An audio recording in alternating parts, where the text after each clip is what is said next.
Every business has its challenge, and part of those challenges are legal challenges. With us today, a corporate lawyer who's built his law firm in DIFC. Charles DerSahakian, or as I like to call you, the consigliere. Thanks for being with us today. Thank you for having me. Charles, tell us a bit how this journey all started. Where did it start? Where were you born? What did you study? And how did we get to where we are today? I was born in Beirut, Lebanon. I've been living in the UAE for the last 23 or 24 years. I studied my LLB in Lebanon and then my LLM in the UK. And I've been working in Dubai since 2002.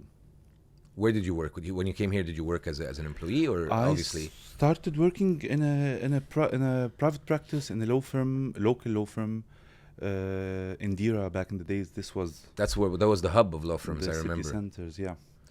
And then I stayed in that law firm for a period of 5 years. I had to make few moves after that. You worked as a corporate lawyer as well. I mean, within corporations. I did. I worked with Majd Al Futtaim Group. I worked with Unilever, Dubai Holding. These are big names. And before my last move back into private practice, I was the chief legal officer of Rakez and Ras Al Khaimah Investment Authority. Wow. And did you always like corporate law? Is it something that you always specialized in, or just your career brought you in that direction? It's something that I mastered at a certain point, and I enjoyed doing that kind of work more than the litigation and the dispute resolution part. Of course. What was during the whole journey? What was you would say your biggest professional break? Which job were you the most excited about growing up into these jobs?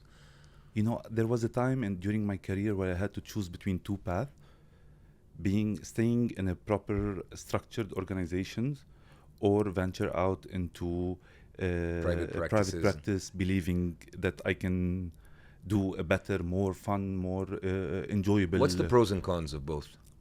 Obviously, corporate, you have the steadiness, it's steady salary, steady income, all that, no? Or? Yeah, and a better career growth path, clarity. Yeah. And clarity is very important in your career. But being a corporate lawyer, or in-house lawyer as we call it, is a bit boring. Yeah, repetitive. Compared to the private practice, it's like the big boys game. You just face new challenges every day, meet new clients every day, learn, work with people every day. So I always found myself more happy, if you want, in that sense. So from role to role in the corporate world, you came back, like you said, into private practice. At what point did you say, you know what, I can do this on my own, or I want to do this on my own? What was it? Was it a moment that just you said, you know what, that's it, I'm doing it, or was it over time? Well, it wasn't done one time. I tried it the first time. I failed. Interesting. Went back to in-house, and then. How so? Tell us a bit more about this, because this is real talk. This is the important stuff that people should know. It is real talk. It is not a curated talk. Yeah. So go on, ask me whatever you want, but don't expect soft answers. No. The harsher, the better. There was a time of my life, and this was around 2010, 2011, where Dubai was getting out of the financial crisis that the world went through back then. And I felt that I accumulated enough experience that I would like to start my own thing, doing it differently from what other law firms were doing. What I didn't pay attention to, and what made me fail, was the partnership that I assembled back then to start this venture. I had a different vision. I was dreaming bigger than the others, thinking bigger than the others, and which is a good thing in general. Yeah, but if you don't have the same people aligned with you on the same path, you will definitely fail. And that's what happened. The brutal truth is, 11 months down the road, I realized that my partners back then, they wanted to keep it small, boutique-y. Like looking after the short-term results rather than the big picture, the long-term picture. So I had to let them be. Yeah. No, let them be. I went back to in-house for a period of time, recollected myself. Now, did you go back to being an in-house lawyer out of necessity, or because you just wanted the stability again, or a mix of both, or? No, because I didn't want to be another lawyer in another law firm as a number. I wanted to have my vision Followed. followed of that law firm that I had in my mind. So back then the opportunity showed up in Corporate, law. an in-house job Yeah. again. So I took it, and it wasn't a bad idea. I went back then to Unilever, which is one of the biggest How long did companies in that the last? world. With Unilever, a bit more than 3 years. And then your skin started itching again. And then my skin started itching again. I found that the job was repetitive. I found that I'm not enjoying what I'm doing, although the Great team, company to the work company, for, yeah. yes, of course. And another opportunity showed up for me with the government of Ras Al Khaimah, so I moved to Ras Al Khaimah. Okay. I stayed there again for a not very long period of time, a bit less than 2 years, and the opportunity knocked to go back to private practice. And you weren't afraid to fail again, because this time you knew what were the pitfalls, I guess. You're always afraid to fail, but if you don't take the risk in Dubai, No guts, no glory. that's one thing, and the opportunity doesn't wait for anyone. It always rotates. Yeah. You just need to make the best decision you could in the fastest time you could, and that's what I did. Grab the opportunity. So you started CVML in partnership with a French firm because they already had the license in the IFC. What year was that? The CVML in the IFC was already existing since 2010. But you took it over. I what year? joined in 2017 as Yeah. a partner. In 2019, I became the managing partner. Okay. 2019, that's already 5 years ago, 6 years ago almost. 6 years Yeah. ago, April Wow. 2019, yeah. Wow. And what is your vision for CVML today? What is it sorry, not today, but back then, what was your vision for CVML? You wanted to transform it, you wanted to grow it, you wanted to keep it as is. What was the idea behind it? CVML vision back then was to have this international reach with the local roots. Most of the time you see international law firms in Dubai are operating within a certain ecosystem that they operate within globally. There was no European law firm that gives you a local feel. Yeah. So I wanted to have that. I wanted to be located or stay located in the IFC.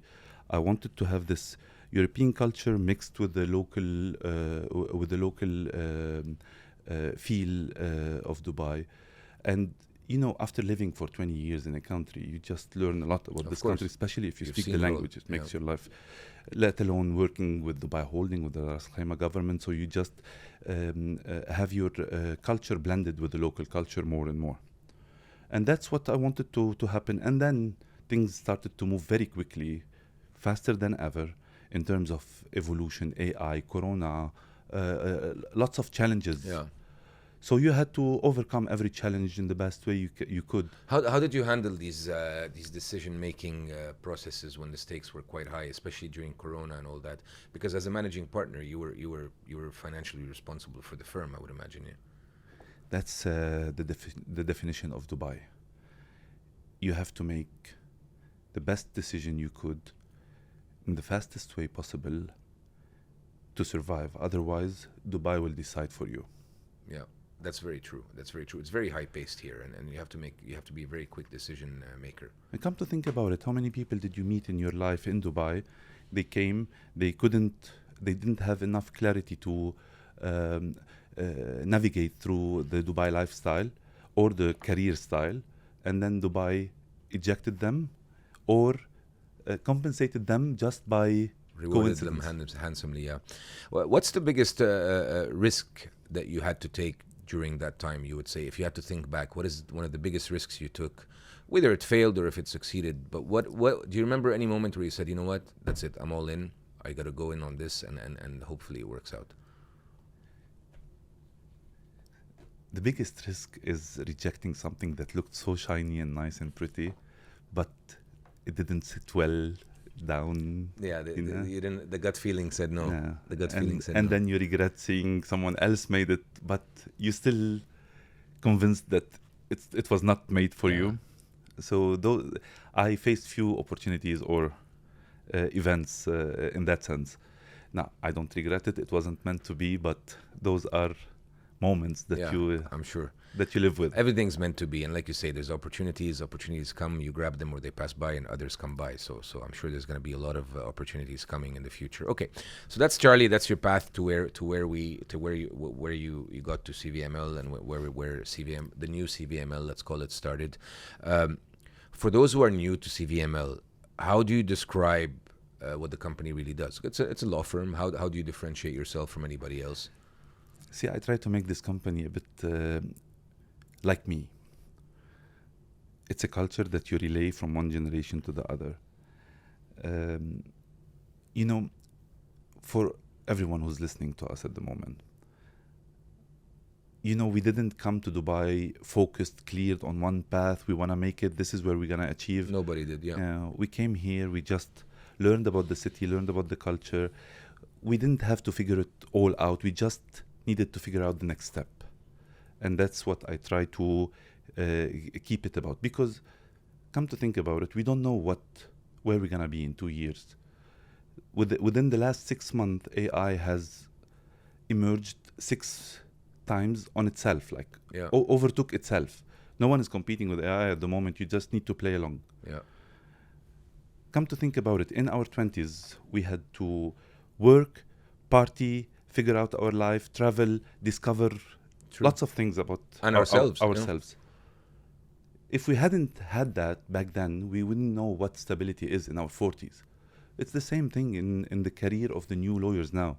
They graduated, they got a job, but come to think about it, they are living the most challenging times of their lives because they don't know where they're going. Yeah. They don't know if they're going to keep their jobs or not. They don't know if AI will replace them or not.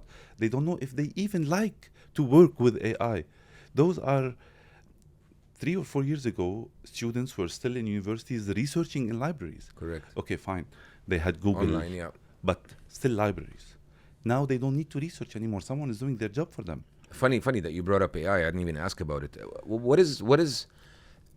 Is AI a threat to service companies like yours or to legal companies like yours, or is it an amazing tool, or is it a mix of both? I've been listening to lots of podcasts in the past. I'm sure you have, like all of us. I've heard lots of lawyers saying AI is not a threat. AI, if you need to work along with AI, hand in hand with AI, and AI will help most law firms, or most lawyers, but in fact it won't. It will replace lots of lawyers. Lots of people who used to do a certain job at a certain law firm, now AI can do that on their behalf with zero effort, minimal cost. And that's the real talk. And that's the real talk. Wow. AI will take the jobs that basic people would do in a law firm. What will happen to these people? Will they resurrect into different roles? Will they? What do they need to do? Do you think they need to go get new skills, acquire new skills? What is it that they need to do? Because it's not all gloom and doom. You know, these people are going to be jobless. They will not have a job. You know, how are these people going to recycle themselves? There will be lots of people, of jobless people. Really? Yes. In the coming 3 to 5 years, you will start seeing this, maybe even earlier. Interesting that you have this view. It's a real. I mean, it's a very. I wouldn't say dark, but it's a negative view that not a lot of people share. So it's good to hear that. Well, it's good. I mean, it's good to hear the real talk about it. Everything that could be automated will make someone lose his job. Okay. Speaking of opportunities, we were talking about opportunities before. What is harder, to find the right opportunities or to execute them? In your opinion? You have to be ready for an opportunity when it comes. Finding the opportunities is something that you cannot control. Otherwise, if you know and I know where to find an opportunity, we'll head that way anyway. Yeah. Finding the opportunity comes during a normal day without planning. You just need to be ready for it, and you just need to understand that you don't need an opportunity that is Out of this world, or too good to be true. Yeah. Those rarely exist. Sometimes the most basic opportunities are the ones that are the most interesting. The key is, the truth is, when you get an opportunity, you have, they say lawyers are risk adverse. The truth is, I've taken more risk than more calculated risk, more than any entrepreneur you would know. Give me an example of risks you've taken. We'll get to that. The thing is, I calculate the downside before I even touch the upside. And this discipline has kept me from going bankrupt. I wouldn't say amongst bankrupt, other things. but yeah, kept me from getting myself involved, or saved me from many situations that no one would wish to be involved in. Give me examples of risks you've taken that are bigger than any entrepreneur I would know. I'll put your money where your mouth is. I want to give you something that is relevant to this to this topic. Few months ago, I got a phone call from a friend telling me there are 120 apartments in a tower in Dubai that are being sold by a bank who wanted to offload his portfolio in this tower. Knowing the tower, knowing that it's a premium location, being offered a super deal that does not exist on Bayut, Property Finder, Dubizzle. Yeah. Now we're giving them a free advertisement. By minimal data, I made a call on purchasing this apartment without even seeing it. The downside was owning a property that needs renovation in worst case scenario. The upside was making a few $100,000. Yeah. In no time.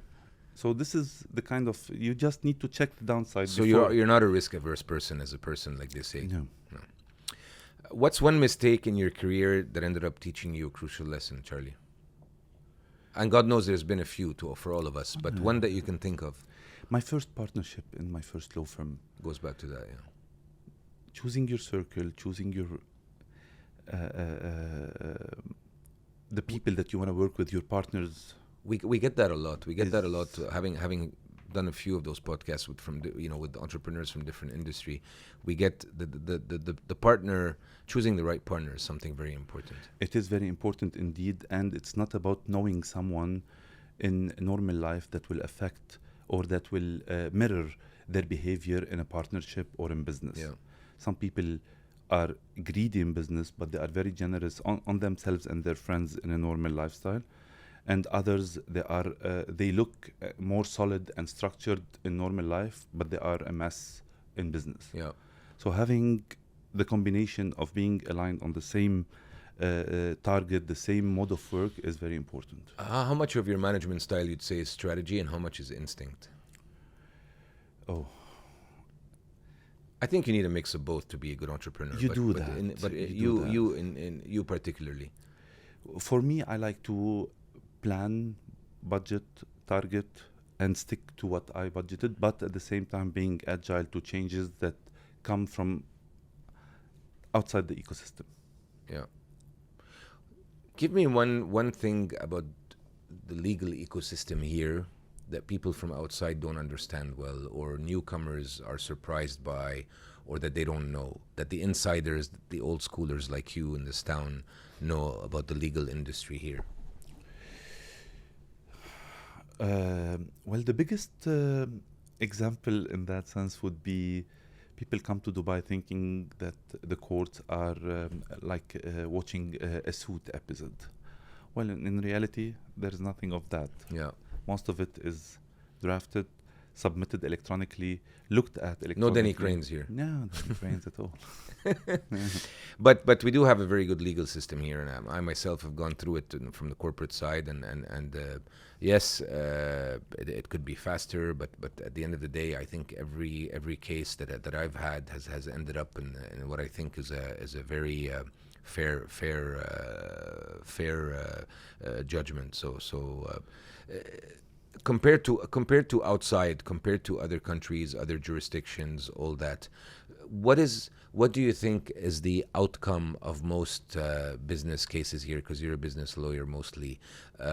Would you say that people are satisfied with the general way things end up, or I know that there's a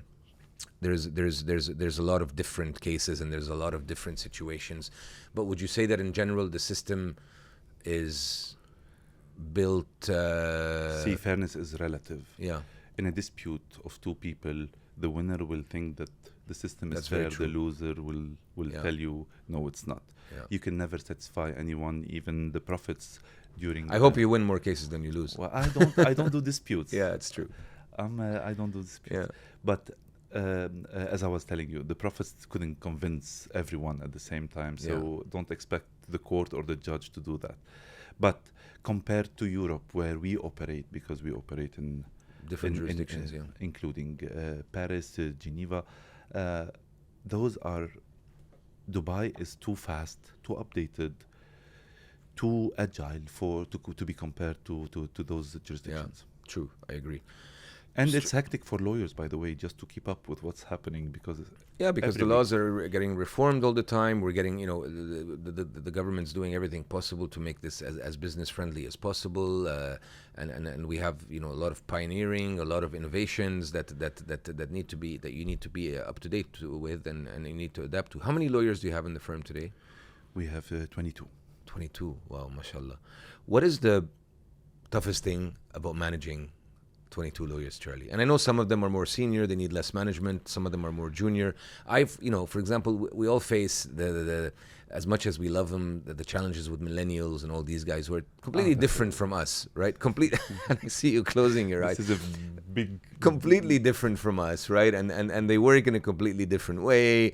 All you have to do is think about what's your policy on working from home, and what's your policy on this and on that, and minimal effort for maximum pay, as I like to say it. What do you find is the biggest challenge in managing people, and people of all sorts in general?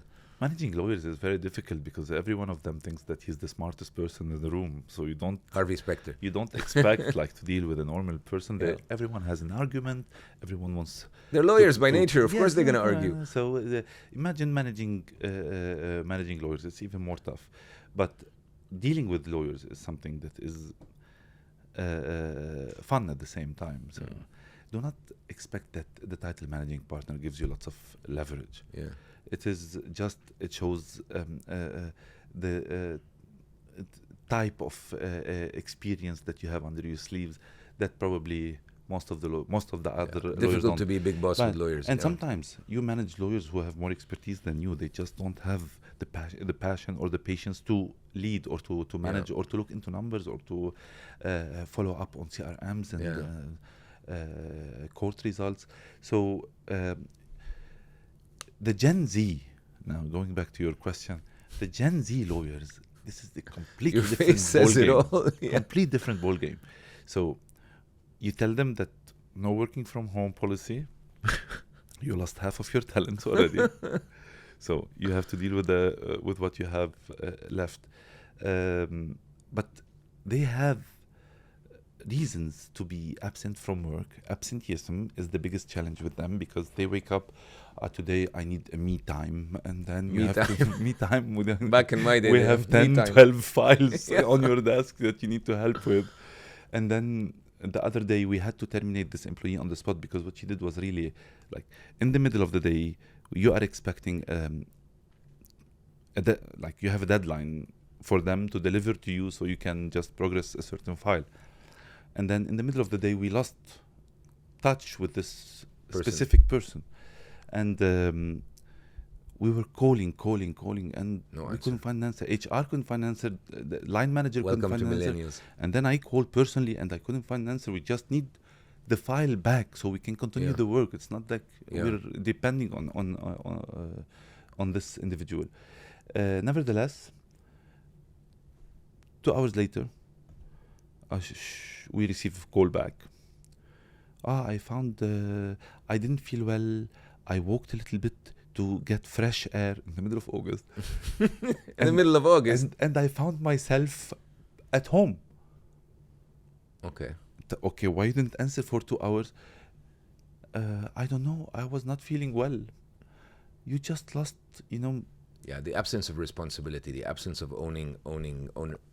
She was terminated on the spot because you cannot tolerate Such behavior. such behavior. Like, what would this tell the other A lawyers? team, Everyone and you a have team is depending on you as well. everyone you have a deadline. You just don't feel well and walk to get fresh air.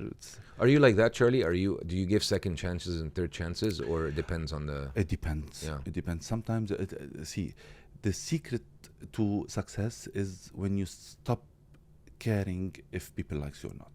When you wanna lead by example. You wanna lead by rules. You cannot be worried if Gen Z likes me or they don't. No, it doesn't work like that. What achievement are you most proud of so far with CVML? Besides, of course, having 22 lawyers, having a beautiful office, which I've been to in the IFC and all that. See, in 2019, we were 3 people in the office. We were in You were 3 in 2019. very, very tough times. 3 lawyers, that's it. No. I remember those days. So building it up to 44 members now, including 22 fee earners, is something that doesn't happen every day, taking into consideration that BD is done in-house by one person, or now I'm being helped by other senior members of the firm. But bring it to that extent in just 5 years is something that... What makes you lose sleep at night?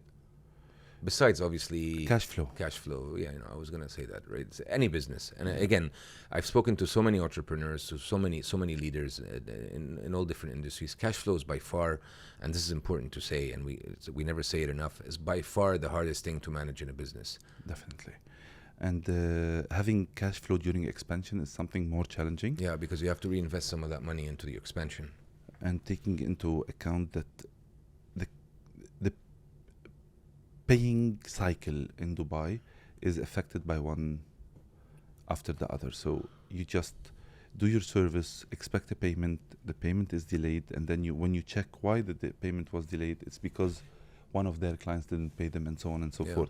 So it's contagious somehow, and it affects us at a certain point. It made me lose sleep at night. Yes. Yeah, of course. Okay, so we've talked about you, about Charlie, how you got to CVML and leading it. We've talked a bit about CVML and the day-to-day life. I want to talk a bit about the future, your vision on the future, and where do you see all this going. And obviously, typical questions: where do you see CVML in 5 years?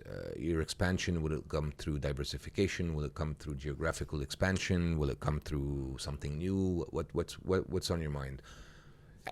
I would suppose that you're looking to grow the company, but given your past. Full honesty, I don't have a 5 years visibility plan. Interesting. For a simple reason. The moment the Dubai office started to make better results than the Paris office, it tells you a lot. No one would have expected that. The kind of migration that we are experiencing now from Europe to the UAE, I wouldn't even know where to go after. Is Syria now, after the sanctions are relieved, is it going to be the new spot? Is it Beirut? Is it Jordan? Is it Saudi Arabia, like we were expecting last year? Would you go to Syria? Would you go to Saudi Arabia? Would you go to these places? I would go anywhere where I need to grow if I need to grow my business. Okay. Why not? Why not Syria? Why not Beirut? Why not Saudi Arabia even? But you just see jurisdictions are going fast and then slowing down or getting challenged by international laws. So planning in advance, I don't want to go back to Luxembourg and Monaco and... but these are old. I mean, these jurisdictions are not trendy anymore anyway. And people are moving out of there and moving into these jurisdictions here. Let alone entering those new markets. So you just need... I prefer emerging markets. Mm-hmm. What is the toughest challenge you're finding in today's fast-evolving Dubai? Look, I talk to a lot of friends that come here, and I don't think we realize, us living here, how fast things are moving and how hard we are working, actually.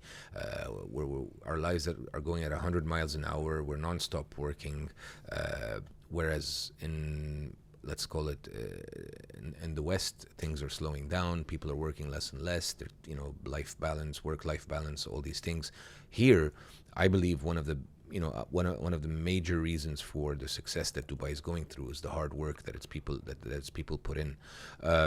In that fast-growing environment or in a fast-changing environment, what are you finding to be the hardest thing to do? Obviously, you have to grow with the business, right? You have to invest in the business. Like you said, cash flow is a challenge.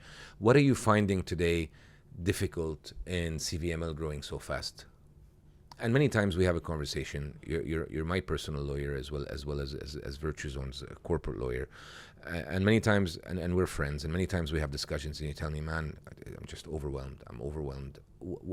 What is the most difficult thing that is overwhelming you? The quantity of the work, the lack of talent, that to be able to process the work. What is it? See, there is no lack of opportunities in Dubai. For sure. Business is out there. You just need to go out and grab it. There is no lack of talents because most people would come here in a heartbeat, and do come. But the play of hiring and firing is changing. So how so? If you are good at what you do, and I'm looking after you in a multinational firm, why would you leave? To do what? To get 10% extra? You wouldn't leave. Now, if I tell you, any of your directors, leave Virtuzone, go work for a competitor for 10 or 20% extra, they wouldn't even leave. True. They will probably talk to their line managers, try to get a counter. So it's not a game of talent. It's a game of visibility. The more you have visibility on where you're heading, the more you can get yourself ready for that. But being agile in hiring and firing is the key for a market like Dubai. So come to think about it, it is not about knowing what you're doing. It's about mastering your craft. If you master your craft, success is the side effect. Yeah. But you have to be this one person that everyone will go to for a specific task. And you have to be perfect at it. Full stop. You cannot be the average man in Dubai. Dubai doesn't like average people. Average people don't make it. You will end up an employee. But you want to lead in Dubai, you have to master your craft. Charlie, being a lawyer isn't easy. You are on both sides of the spectrum. Sometimes you are defending someone, and sometimes you are going after somebody else for your client. How do values come into all this? Right. I always said to myself, you're not a criminal lawyer, but how do defense lawyers defend, murderers when they know that he did it, for example? That's a conversation we always had, and I'm simplifying things here. Some people will tell you, for example, I could never be a lawyer because with my values, I could never defend a murder or whatever it is.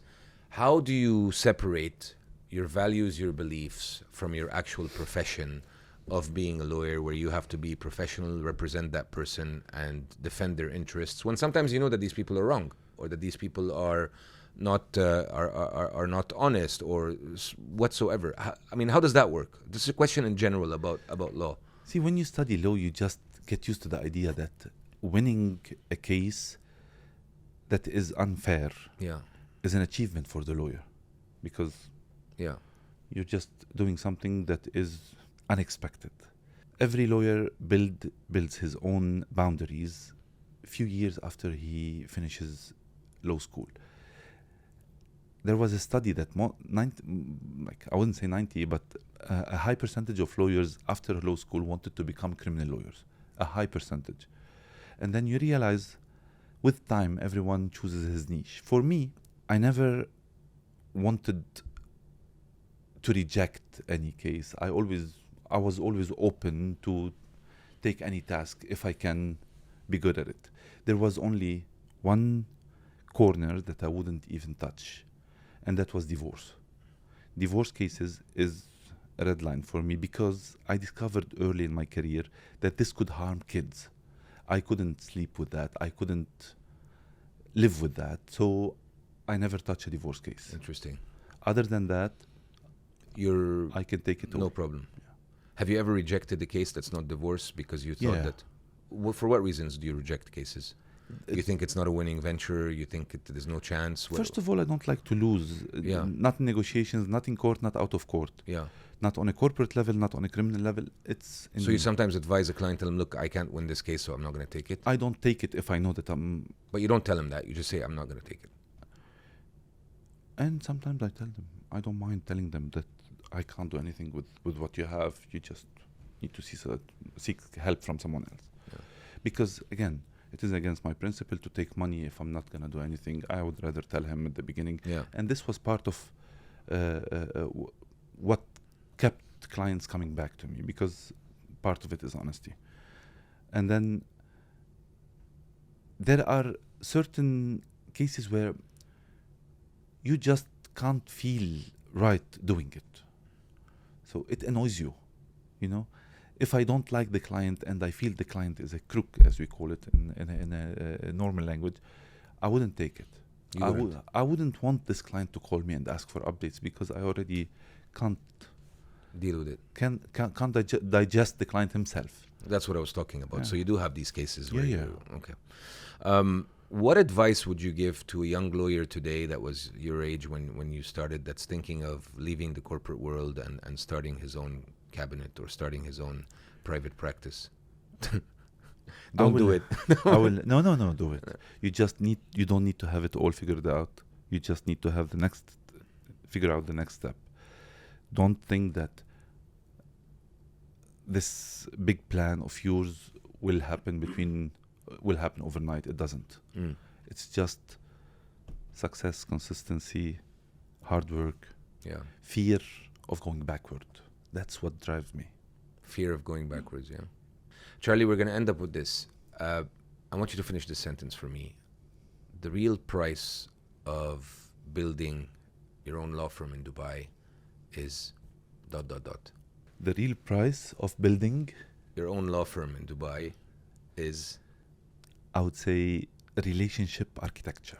It needs lots of maintenance, not only getting... And you need to always maintain these relationships to keep the business recurrent or to keep your network going and so on. While you're running a business, it's... That's the secret. You don't maintain it.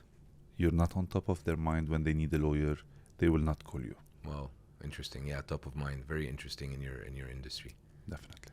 Charlie, thank you so much for keeping it real. Thank you so much for your insights, and I hope that you'll encourage a lot of young lawyers to go out on their own and build their own practices. And I wish you lots of success and the continuous growth of CVML.